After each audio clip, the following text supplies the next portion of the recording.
Oi, gente, bom dia, boa tarde, né? Boa noite. Como é que vocês estão? Espero que estejam bem, se cuidando. Espero que esteja tudo bem com vocês. Na aula passada a gente começou a falar sobre o metabolismo energético, né? Começamos a falar sobre o metabolismo energético, o que, que ele é, para que, que ele serve, como ele funciona no nosso corpo, quais são as estruturas, né? O que acontece. Eu falei lá dos tipos, né? De anabolismo, catabolismo, de reações endotérmicas, exotérmicas, né? Falei sobre o ATP, que é a molécula energética. Falei um pouco sobre tudo isso. Então, hoje a gente vai começar a falar sobre o primeiro tipo de metabolismo energético, que é a respiração celular. Certo? Então, a respiração celular é a forma como os seres vivos eles conseguem produzir ATP, né, que é a molécula energética que é utilizada nas nossas células para que as células elas consigam realizar o seu metabolismo, para que elas consigam desempenhar suas funções e suas estruturas e a produzir suas substâncias, funcionar. Né? Então, a maioria dos seres vivos ele produz ATP por uma necessidade energética. Né? E essa produção da ATP ela é realizada a partir da respiração celular. Né? Então, como eu falei para vocês na aula passada citei um pouco sobre as reações de oxidação e de redução, né? A respiração celular nada mais é que um processo de oxidação em que a molécula de oxigênio ela funciona e atua como um agente oxidante, né? De moléculas orgânicas, né? Nesse processo, né, moléculas de ácidos graxos ou glicídios, né, carboidratos, né, principalmente a glicose, elas vão ser degradadas nesse processo de oxidação, formando moléculas de gás carbônico, né, o CO2, de água também, moléculas de água que também são produzidas, e liberando energia.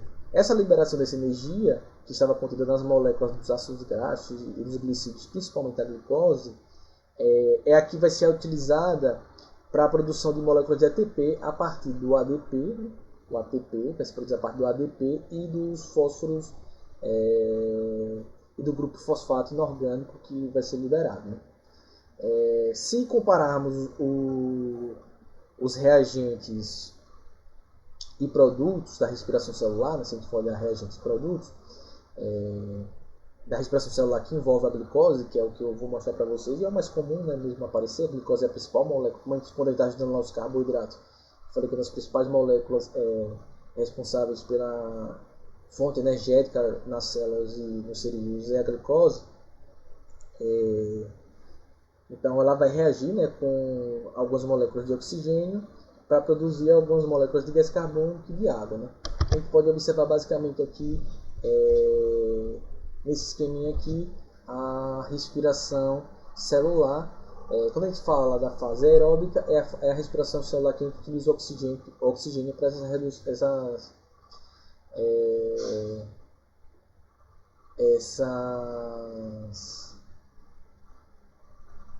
desculpa, dessas reações. Eu trouxe aqui essa formulazinha aqui para mostrar para vocês que existem algumas variações que vocês podem encontrar na internet. Né? Então, por exemplo, teria lá a glicose, né, que essa substância vai ser oxidada. Aí alguns autores dizem que entra água, oxigênio, que é o oxidante, né, e vai ter como resultado lá gás carbônico, vai liberar água e vai produzir 38 moléculas de ATP ao final da respiração celular com oxigênio. Isso é muito variável, certo? Tem autores que dizem que vão formar 30 moléculas de ATP, outros dizem que vão formar 32 moléculas de ATP. Outros, como está dizendo aí, que diz que entra água como reagente da respiração celular. Mas o que a gente vai utilizar mesmo, a ideia, e a que eu acho mais correta, é que você elimine essa água do começo da respiração celular. Então você vai ter a glicose reagindo com 6 moléculas de oxigênio, produzindo 6 moléculas de gás carbônico, produzindo 6 moléculas de água, como está aí. E agora alguns autores dizem que vão formar 30 moléculas de ATP.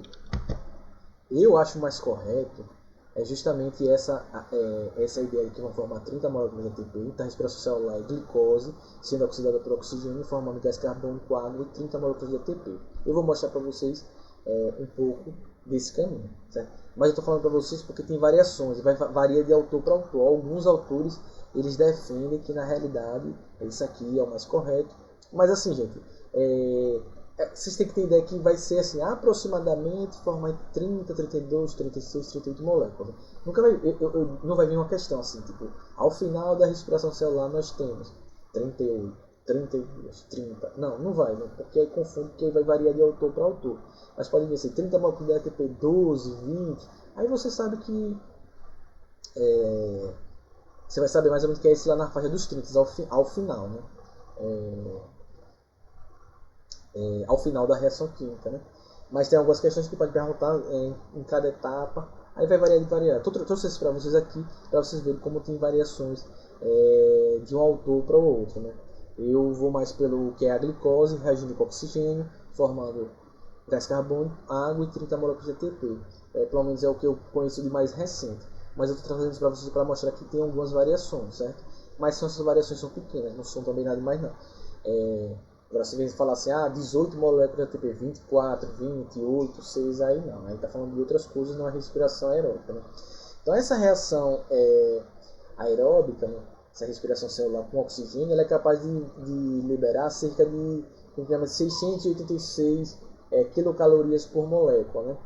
Então, se toda essa quantidade de energia fosse liberada de uma vez só na respiração celular, se essas 30 de moléculas fossem liberadas de uma vez, como acontece na combustão, a célula seria danificada, né? Então, por exemplo, se essa oxidação da glicose liberasse essa energia de uma vez só, a quantidade de energia e calor produzida ia ser tão grande que ia destruir a célula. Então, na respiração celular, a energia da molécula orgânica que está lá na glicose, ela é liberada aos poucos, pouco a pouco, né? Então é uma sequência ordenada. Então a gente vai ter algumas reações de forma ordenada que vão acontecer, de algumas reações químicas que são bem ordenadas e bem controladas, e essa energia ela é imediatamente armazenada na forma de ATP. Então a gente vai acontecendo etapa em etapa, certo? Então a respiração celular não libera toda a energia de uma vez, ela vai acontecendo em etapas para justamente evitar que, em etapas controladas, né, para justamente evitar que aconteça algum dano à célula nesse processo. Certo? Então a gente vai ter lá o processo de alimentação, vai se alimentar, né, para obter essas substâncias orgânicas, e a partir daí a gente tem a produção de ATP, que é essa molécula orgânica que vai ser produzida nesse processo. Então, como eu falei para vocês, os cálculos mais recentes realizados pelos bioquímicos que eu conheço, não sei se tem algo mais recente, eles mostram que a respiração aeróbica de uma molécula de glicose, ou seja, da respiração celular de uma molécula de glicose, forma-se no máximo 30 moléculas de ATP, certo? E eu trouxe isso aqui para você ver como tem variações de autor para autor, certo? Então, cálculos anteriores, né, como esse exemplo aqui, que são menos precisos, eles indicam que formam-se 36, 38 moléculas de ATP por molécula de glicose. Mas como a síntese de ATP consome uma certa quantidade de energia, as 30 moléculas produzidas na respiração seriam capazes de armazenar uma quantidade de energia, pelos cálculos bioquímicos, lá de 219 quilocalorias por molécula. Então, quando você faz as comparações desse valor com o da oxidação completa da glicose, esses números não batem, né? Então, por isso que de 36 a 38, né? Por isso que a equação geral para a respiração aeróbica da glicose, com os dados mais modernos, estou trazendo isso porque tem muitas questões que são mais antigas e vocês vão se deparar com isso, né? É aquela que é uma molécula de glicose, mais 6 de oxigênio, mais 30 ADP, mais 30 fosfatos inorgânicos, liberando 6 gás carbônico, 6 moléculas de água e 30 ATPs. A degradação, que é basicamente essa mesma fórmula aqui, certo? Tirando a água lá na entrada e a quantidade de ATP no final, só a diferença é essa. A degradação da glicose na respiração celular, ela vai acontecer, como eu falei para vocês, ela acontece em fases controladas para justamente evitar o excesso de liberação de energia para não destruir a célula de uma vez, né? Então são 3 etapas que a gente tem na respiração celular. A gente tem a glicólise, a gente tem o ciclo de Krebs e a gente tem por último a fosforilação oxidativa. Então são 3 fases, certo? Glicólise, ciclo de Krebs e fosforilação oxidativa. Nas células eucarióticas, a glicólise ela acontece no citoplasma, no citosol, certo? enquanto que o ciclo de Krebs e a fosforilação oxidativa ela acontece dentro da mitocôndria, certo? Então, parte da respiração celular acontece fora da mitocôndria e as duas últimas etapas acontecem dentro da mitocôndria, certo? Então, vamos começar vendo a parte extramitocondrial, isso que acontece fora da mitocôndria, no citoplasma, no citosol, que é a primeira etapa da respiração celular, que a gente chama da glicólise. A glicólise, né? Esse lise vem de quebra, né? Então a glicólise seria a quebra da glicose, certo? Então, a glicólise, se você observa essa esqueminha aí, cada bolinha cinza dessa aí representa um carbono, né? Então a glicose tem lá nessas 6 H12O6, então cada bolinha cinza dessas representa uma molécula de carbono, certo? Então a glicólise, ela na realidade é uma sequência de 10 reações químicas catalisadas por enzimas livres no citosol, em que a molécula de glicose é quebrada para no final formar duas moléculas do que a gente chama do ácido pirúvico, que são as duas moléculas aqui que têm 3 carbonos, que é o C3H4O3, com um saldo que a gente chama de duas moléculas de ATP ao final da glicose. Então a glicólise é uma etapa que você vai quebrar, que acontece 10 reações químicas seguidas que vão quebrar a glicose em duas moléculas que a gente chama de ácido pirúvico. São as moléculas aqui que tem 3 carbonos, certo? E ao final a gente vai liberar, produzir duas moléculas de ATP no final. Então ao final da glicólise a gente tem duas moléculas de ácido pirúvico e duas moléculas de ATP. Esse é o saldo da glicólise, certo? E ela acontece essas 10 reações. Obviamente a gente não vai estudar aqui essas 10 reações, certo, gente?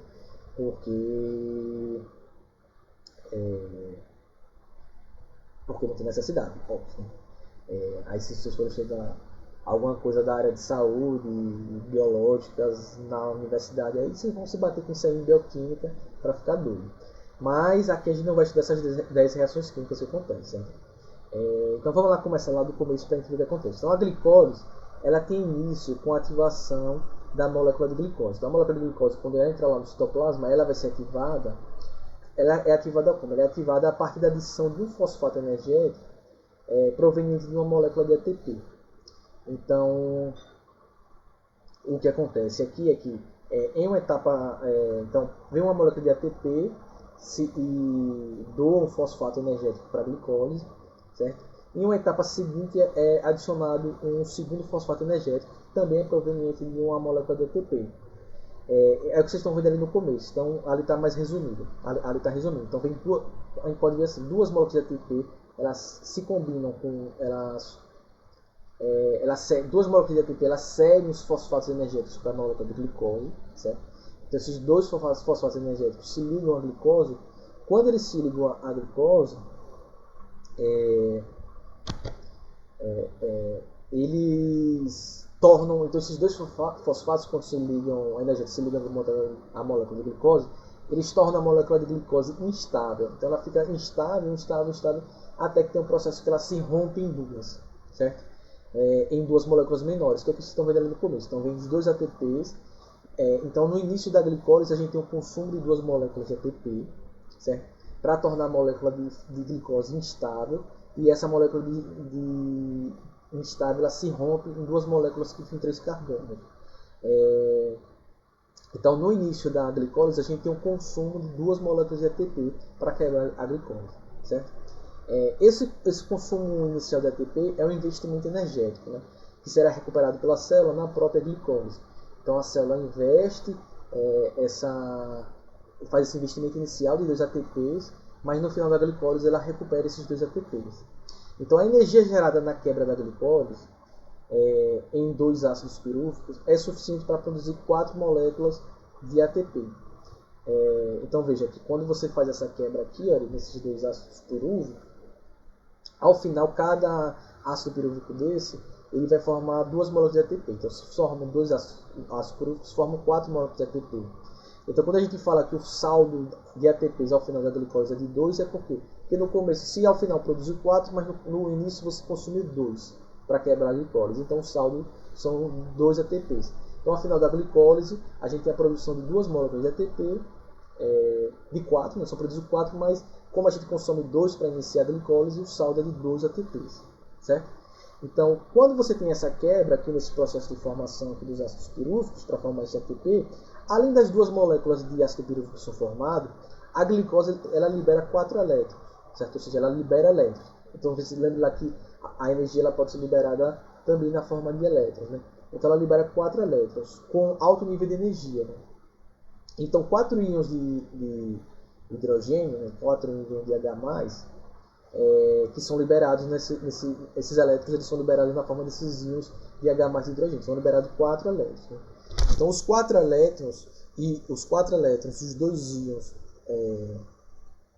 de hidrogênio, eles são capturados por 2 moléculas que a gente chama de moléculas do NAD, certo? Então, essas moléculas NAD+, elas vêm e capturam esses elétrons e esse hidrogênio, esses íons de hidrogênio que são liberados, né? Certo? Então você tem esses 4 hidrogênios que são liberados, 2 ficam soltos no citosol e 2 são capturados pelas moléculas de NAD. Então o que é essa molécula de NAD? Essa molécula de NAD é como se fosse uma bateria, certo? Diferente do ATP, né? O ATP é onde as células vão conseguir obter essa energia para desempenhar suas funções. O NAD ele armazena parte dessa energia que é liberada na forma de elétrons, para depois, mais para frente, essa energia ser convertida em ATP lá no final da respiração celular. Então, além do ATP que é liberado diretamente na formação dos ácidos pirúvicos, os 4 ATPs que são liberados, mas fica saldo 2, também são liberados moléculas de... são liberados elétrons e íons de hidrogênio que são capturados pelo NAD. Então, o NAD seria uma bateria que pega essa energia na forma de elétrons e carrega, formando a molécula do NADH. Então, o NAD+, ela está descarregada, o NADH está carregada com a energia desses elétrons que foram liberados com a quebra do hidrogênio. Né? Então, as moléculas de NAD elas capturam os elétrons e os íons de hidrogênio que são liberados quando se encontram na forma oxidada do NAD+. Né? Então, ele passa a um estado reduzido. Então, o hidrogênio e os elétrons eles vão pegar o NAD+, e tornar ele na forma reduzida do NADH+. Né? Então, a equação química que a gente pode reduzir a glicólise é o quê? É a glicólise, que é quebrada em 2 ácidos pirúvicos, que produz como saldo final 2 moléculas de ATP e 2 moléculas de NADH+. Então, ao final da glicólise, que acontece no citoplasma, processo de quebra da glicose, a gente vai ter 2 moléculas de ATP, 2 moléculas de NADH e 2 moléculas de ácido pirúvico. Esse NAD+, ele desempenha um papel central no metabolismo energético das células, que ele captura esses elétrons que são liberados na quebra dessas moléculas orgânicas. Esses elétrons eles têm muita energia e fornece essa energia, né, ao sistema de síntese de ATP lá no final na fosforilação oxidativa. Então, sempre que a gente tiver quebra e liberação de elétrons, esses NADs são 2 moléculas, de NAD e de FAD. Né? FAD a gente vai ver já. Que elas vão capturar esses elétrons altamente energéticos para no final transformar essa energia que está contida nos elétrons em ATP, certo? Então a gente costuma chamar o NAD de um aceptor de elétrons ou aceptor de hidrogênio, né? Porque ele, além de capturar esses elétrons extremamente energéticos, eles capturam também os íons de hidrogênio que são liberados com a quebra da glicose. Então a glicólise é uma etapa anaeróbica, ou seja, veja que aí não tem a presença de oxigênio. Então a glicose é uma etapa anaeróbica, ou seja, que não tem a presença de oxigênio. Então o oxigênio até agora ele não entrou aqui nessa reação química, né, da glicose. Então a quebra da glicose aqui na glicose não utiliza oxigênio, uma fase anaeróbica da respiração celular. Né. As etapas seguintes que vêm, né, o ciclo de Krebs e a fosforilação oxidativa, são aeróbicas, ou seja, elas só acontecem com a presença de oxigênio e de oxigênio suficiente, certo? Na falta desse gás, as moléculas de ácido pirúvico são transformadas ainda no citosol em ácido lático ou etanol, depende do organismo, que é o processo de fermentação que a gente vai ver depois que a gente vê a respiração celular.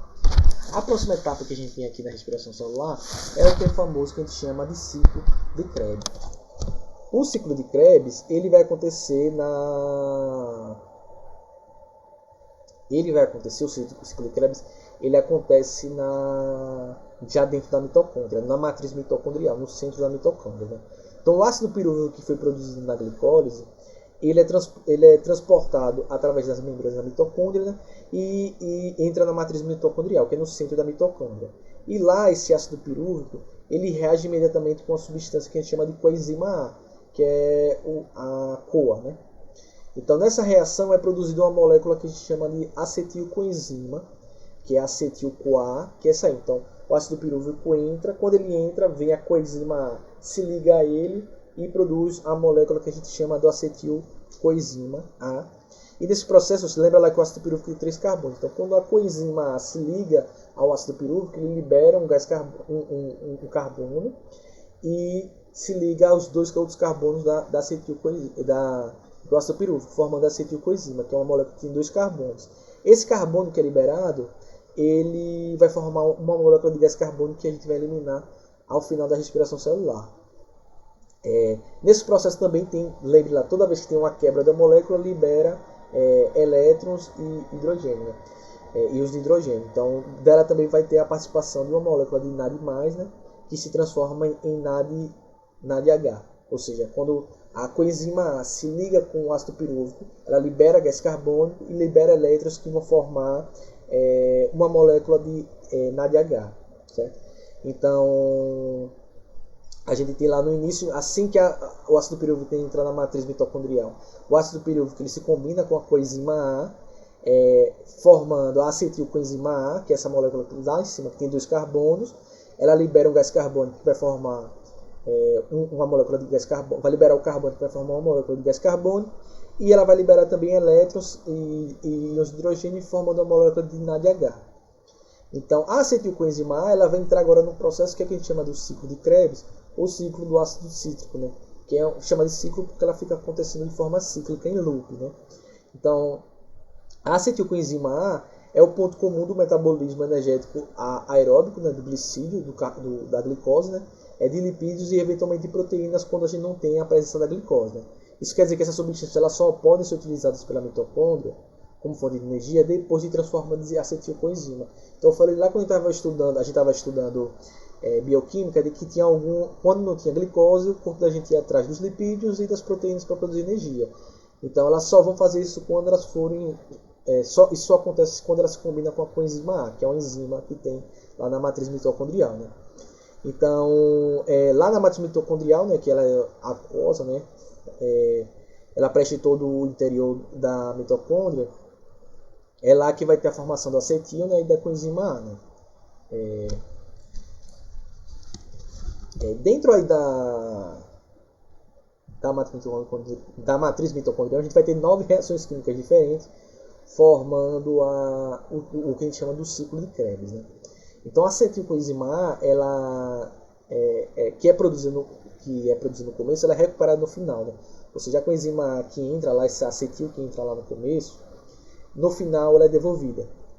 Então é por isso que ela fica em ciclo, ou seja, a coenzima A forma a acetilcoenzima no começo, no final ela inicia tudo de novo. Esse conjunto dessas 9 reações químicas é o que a gente chama do ciclo de Krebs, né? Em homenagem ao alemão Adolf Krebs, que descobriu esse mecanismo, ou o ciclo do ácido cítrico. O ciclo de Krebs, então, ele tem início com a reação. Quando a acetilcoenzima A ele vai iniciar o ciclo de Krebs, ela se liga com a substância que vocês estão vendo ali em cima, que é o ácido oxalocético. Então, a gente tem uma combinação no início do ciclo de Krebs. A gente tem uma combinação entre a acetilcoenzima A, que era uma molécula com 2 carbonos, ela se combina com uma molécula de 4 carbonos, que é o ácido oxalocético. Então, a acetilcoenzima se combina com o ácido oxalocético, e quando ele se liga, ele libera a coenzima A.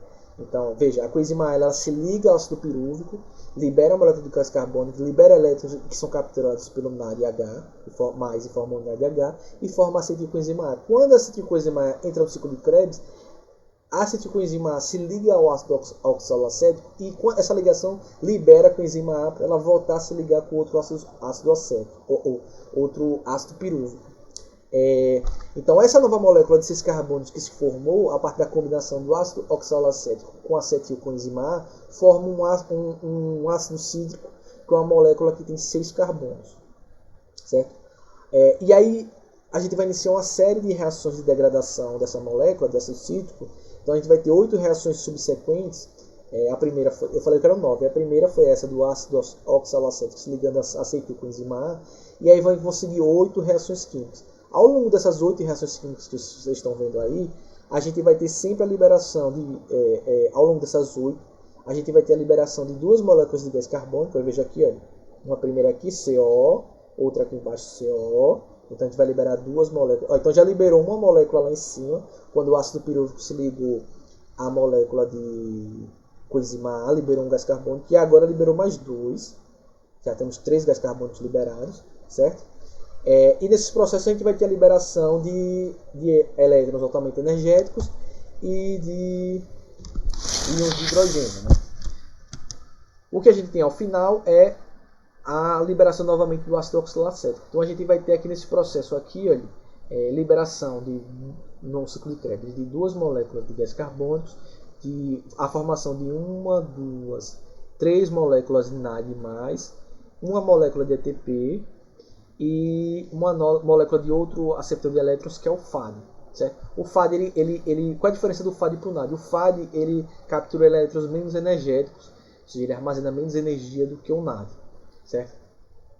Professor, eu preciso decorar essas reações químicas? Não. O que vocês precisam saber da ligação do ácido pirúvico com a enzima A, certo? O que acontece com a partir disso? Liberação de gás carbônico, formação de um NAD+, que no início do ciclo de Krebs, o ácido oxalacético, que é um ácido com 4 carbonos, se liga a acetil com a enzima A. Quando eles se ligam, ele libera a coenzima A para ela se ligar com outro ácido pirúvico e forma um ácido cítrico, que é um ácido de 6 carbonos. A partir daí a gente vai começar a ter a degradação desse ácido, formando várias substâncias que vocês não precisam saber os nomes. Precisam saber que nesse processo do ciclo de Krebs você vai ter a liberação de mais 2 moléculas de gás carbônico e formar 1, 2, 3 moléculas de NAD.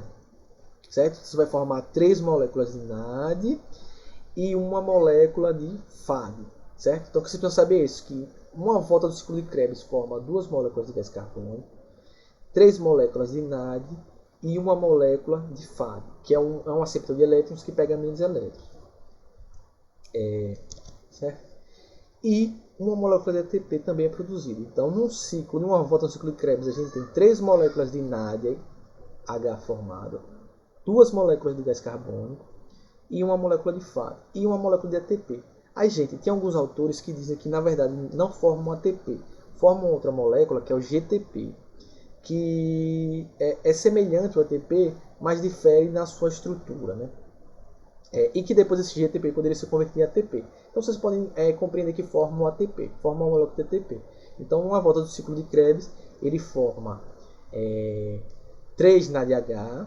Lembre que já tinha 2 NADH que se formam lá atrás no ciclo, na glicólise. Né? Então, mas aqui no ciclo de Krebs a gente tem 3 NADH, um FAD, 2 moléculas de gás carbônico e uma molécula de ATP, certo? Agora falar, professor, e o saldo da glicólise? Só que quando a gente fez lá a glicólise no final, a gente formou quantas moléculas de ácido pirúvico? A gente formou 2 moléculas de ácido pirúvico. Então isso aqui é o saldo de uma volta do ciclo de Krebs, ou seja, não entra entram 2 ácidos pirúvicos. Então entram 2 moléculas de ácido pirúvico.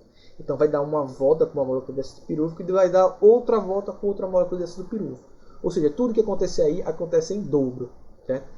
Então, quando os 2 ácidos pirúvicos derem cada um a sua volta no ciclo de Krebs, a gente vai formar 6 moléculas de NADH, 2 moléculas de FAD, 4 moléculas de CO2 e 2 moléculas de ATP. Esse é o saldo das 2 voltas que dá para cada molécula de glicose. Então, a glicose, lá na glicose, foi quebrada em 2 ácidos pirúvicos. Esses ácidos pirúvicos, eles passam cada uma vez no ciclo de Krebs, então é em dobro, certo? Então, se um ácido pirúvico forma 3 NADH, um FAD e 2 moléculas de gás carbônico e uma de ATP, os 2 ácidos pirúvicos eles vão formar o dobro, 6 NADH, 4 moléculas de gás carbônico, 2 moléculas de ATP e 2 moléculas de FAD, certo? Lembre lá que quando o ácido pirúvico entra na mitocôndria, ele se liga com a enzima A e libera um NAD, certo? Então, os dois Então, os dois átomos pirúvicos, quando passarem, que se ligarem com o enzima, eles vão liberar 2 NAD, H, certo? E vão liberar 2 moléculas de gás carbônico. Então, o gás carbônico que a gente libera na nossa respiração pulmonar, ele surge aqui no ciclo de Krebs, né? 4 moléculas durante o ciclo e 2 moléculas antes da formação, durante a formação da acetilcoenzima A.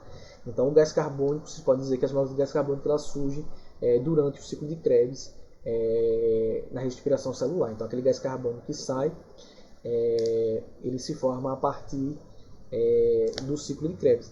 Veja que o gás